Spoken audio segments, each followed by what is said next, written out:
Okay.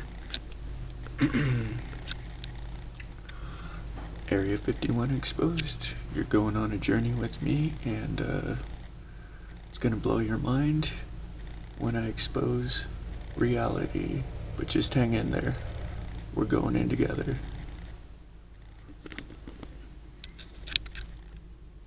Robert Lazar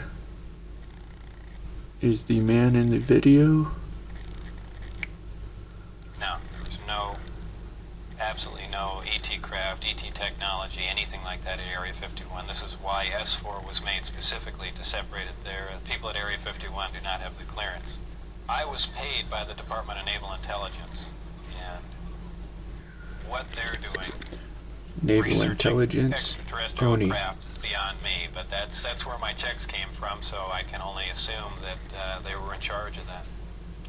At one time, the Russians were involved, and supposedly there was some breakthrough made by our team.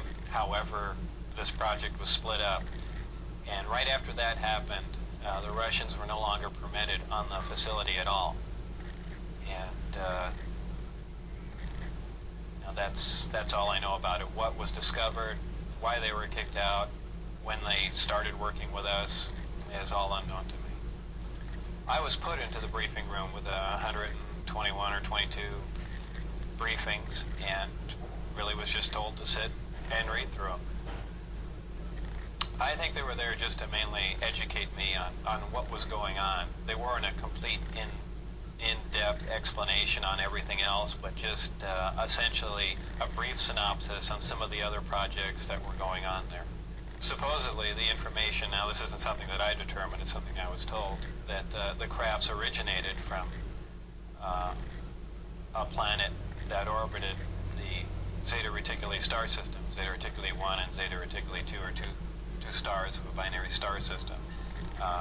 The craft... What stars? What stars is he talking about?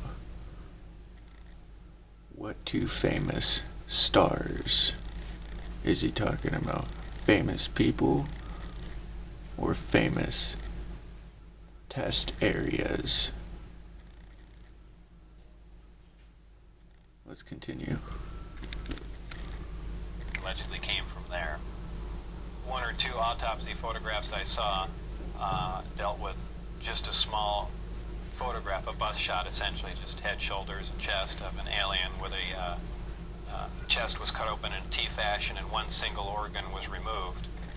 The organ itself in the other picture was cut and vivisectioned essentially, showing the different chambers in there. This was totally unrelated to anything I was doing, but from that photograph it looked like what you see in UFO lore as the typical gray. So how tall it was from what I could see, I couldn't tell because I only saw a portion of the photograph, but if everything else you see is correct, I would imagine it was 3.5 or 4 feet tall. But there again, all I had to see was a photograph, and I didn't have much to go on.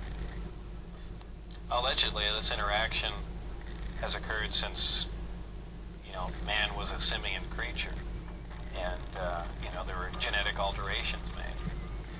How UFO lore referring to the gray or the gay as the UFO itself. Specifically, did the briefings detail how the aliens manipulated our genetics over the centuries? It mentioned 65 or 63 corrections or additions to the genetic makeup that finally resulted in a human creature.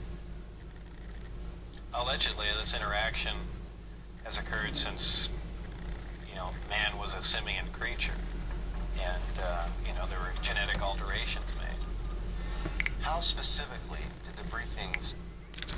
Okay, so 65 and 36 codings, alright, architectural codings and rules that make up what a human is and what it does.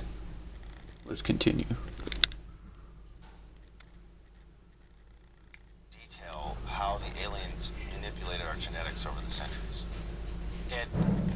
65 or 63 corrections or additions to the genetic makeup that finally resulted in a human creature. Allegedly, obviously, I didn't see this and I don't know it to be fact, but this is what I was told, that I was hired to replace one of a couple people that were killed while working on one of the reactors from one of the crafts. Apparently, they, for whatever reason, cut open an operating reactor, and the device exploded, killing both. They cut open one of the test subjects they were operating on. They made it freak out, and it killed a bunch of people. Alright?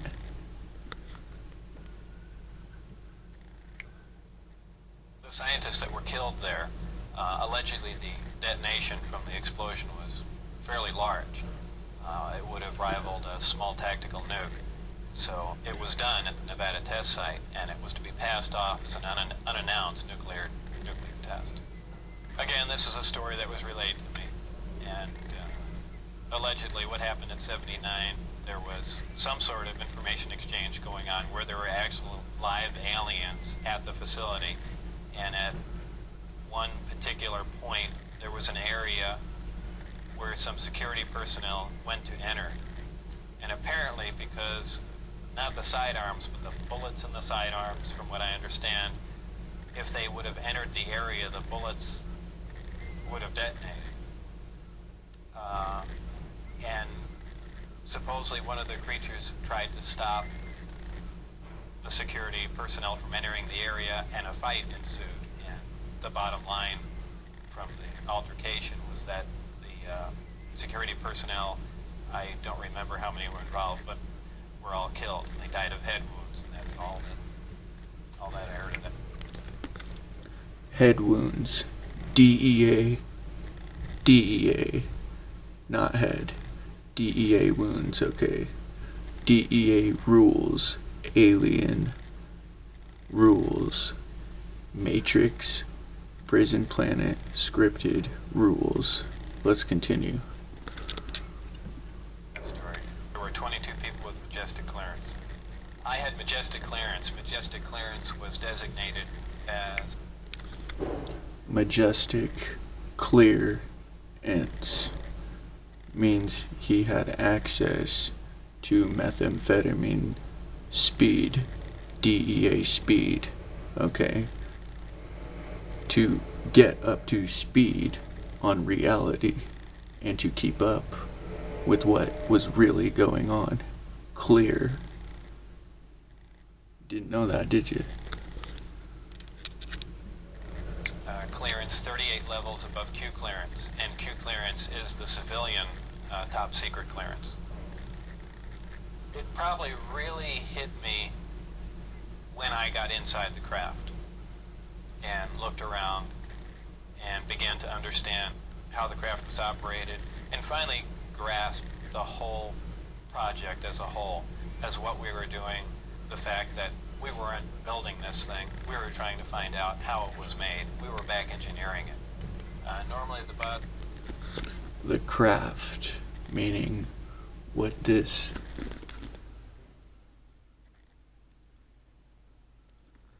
entire place is, the craft itself, reverse engineering it.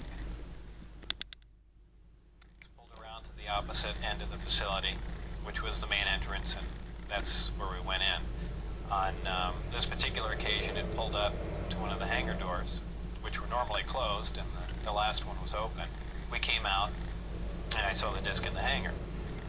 Upon seeing it, it struck me that, well, this explains all the UFO sightings. Not thinking that it was an extraterrestrial craft, this must have been some advanced form of fighter that we've been working on for years, and, you know, people have just caught. Not craft. Disc. CD. Movie. Blu-ray. Disc. Entertainment. Entertainment aimed and fused into a singularity. Now it spreads out in all these different places. It creates an object or a dimension or several interdimensions. Let's continue. Being tested, so on and so forth. And it never even occurred to me, even though I was looking at an extraterrestrial vehicle, that this wasn't man-made. People have asserted that, boy, that must have been the most exciting time in your life, and that's not the way it was. When I first got to look inside the craft, all I can say, it's an ominous feeling. You walk in there and it feels as if you shouldn't be there. I know that sounds kind of corny, but it's a real ominous feeling. It's not an exciting feeling. It brings up a whole lot of questions. Homosexual, predator, deceptive, artificial intelligence, aliens. There are 9, and their shapes vary. I only got to do a close inspection on one of them. The others I just briefly saw, and they pretty much varied. I give everything nicknames there. The one I worked on was kind of sleek looking, and I gave it the name of the sport model. There was one that looked like a jello mold. There was one that looked like a top hat. There was a disc that was turned up on its side, and it had a large projectile hole. The middle A sport character, a top hat character, a Mormon, different types of alien encoded beings. I only entered the sport model. The other ones I wasn't allowed to loiter around, to go near, really even to look at. I just, at one point, walking through the hangar doors, all the bay doors between all the hangars were open, and I got a glimpse all the way down of the whole corridor, but that was the only time it was ever open. The lower level of the craft, the floor itself is hexagonal squares, and the hatch, or if you want to call it a hatch, the access way to get in there is an ingenious little assembly. It's a honeycomb structure, and if you put your fingers in one end of the honeycomb and push, all the honeycombs will collapse in on each other, making a hole. It's kind of a neat doorway, something that we could use. I don't know what for, but I mean, Honeycomb, it's something that I haven't police seen before, and it's kind of a FBI novel idea, informants but a very efficient, following lightweight, one very strong singularity, access way. one person rotating around a singularity, one entity, a honeycomb beehive, And there were 3 large DEA. gravity amplifiers. These devices looked like about a 2-foot diameter, 4-foot long piece of pipe hanging by a smaller piece of pipe from the level above, and they can be independently positioned. And that's what emits the gravitational waves that propel the craft. Pipes. Methamphetamine pipes. Alright, this was documented back in Hitler's day. They were using military grade speed to get ahead of the simulation, the artificial intelligence prison simulation that we are in, the Matrix, Masonic, deceptive, DEA grid. Shane K. play, Little Indy. You'll never find that anywhere else.